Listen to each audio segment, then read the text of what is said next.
Commander in chief मारे गए हैं। ये बड़ी खबर है। ईरानी मीडिया ने ये बहुत बड़ा दावा किया। ईरान के राष्ट्रपति सुरक्षित है, ईरानी मीडिया ये कह रहा है। ईरानी आर्मी के कमांडर इन चीफ मारे गए हैं।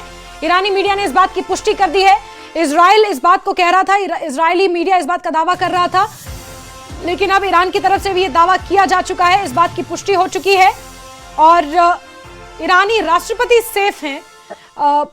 राघव सर, जिस तरह से स्ट्रैटेजिकली और पूरे तैयारी के साथ आईडीएफ ने ये स्ट्राइक्स की हैं, जो लोकेशंस, जो लोग निशाने पर रहे या जो इंटेलिजेंस के हेडक्वार्टर्स निशाने पर रहे, एयरपोर्ट निशाने पर रहे, एक तरह से ईरान को पूरी तरह से डैमेज करने की कोशिश, और राष्ट्रपति डोनाल्ड ट्रंप का ये स्टेटमेंट कि ईरान सिर खड़ा नहीं कर पाएगा, ये आपस में रेजोनेट करती हैं सर।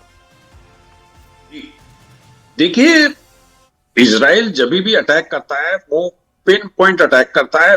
मोसाद जो उसकी एजेंसी है, इंटेलिजेंस एजेंसी है, पूरे इनपुट करके, पूरा उनका वैलिडेट करके जब भी अटैक करते हैं, जैसे उन्होंने कमांडर इन चीफ को मारना, या पीछे भी आप देखें जो उनके पहले कमांडर्स मारे, पिन पॉइंट मारे हैं उन्होंने टारगेट्स पे मारा है और हमेशा उनका विनिंग फैक्टर रहा है। तो इसमें एक डीमोरलाइज आर्म फोर्सेस का हो जाता है। और यस, खुमैनी साहब को बंकर में छिपाया हुआ है। पहले भी उन्होंने उनको ऐसे बंकरों में कर दिया था जहां पे उनके स्ट्राइक ना हो, बट लेकिन उनका भी जो मोसाद टारगेट पे अगर पिन पॉइंट करना है तो मोसाद के लिए बड़ी बात नहीं है।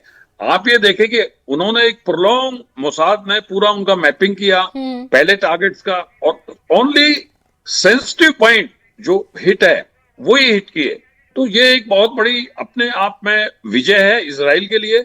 और यस, ईरान के लिए सेटबैक है, बट ईरान के पास ड्रोन है, आईसीबीएम है, इंटरकॉन्टिनेंटल बैलिस्टिक मिसाइल्स हैं, और भी मिसाइल्स हैं ईरान के पास।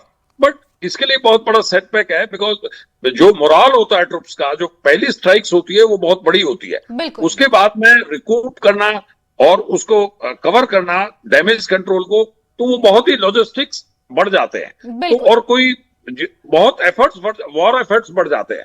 तो ये उसके लिए विन विन थ्योरी है इजराइल के लिए। जी बिल्कुल। और ऐसे में अब इंतजार इसी बात का हो रहा है कि ईरान किस तरह से इस पर अब रिएक्ट करेगा, रिटेलिएट करेगा।